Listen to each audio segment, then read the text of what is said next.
these students at one of London's top universities, one thing matters more than their studies.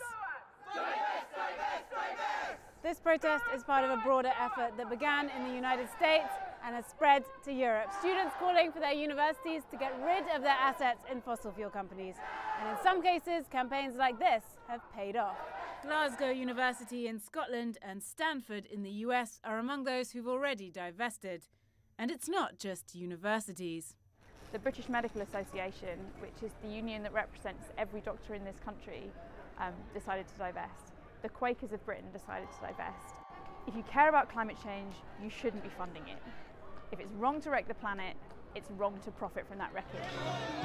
Despite the movement's best efforts, not everyone is convinced.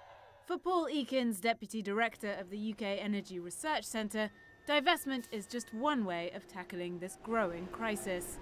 I think that engagement with companies is a perfectly reasonable alternative to divestment, provided it looks as if the company is going to be responsive and is going to take its climate responsibilities seriously.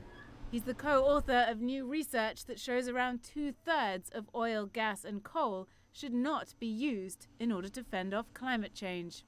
If already we're going to have to leave 2/3 of the known reserves unburned, there seems to me to be little point spending a lot of money trying to find more.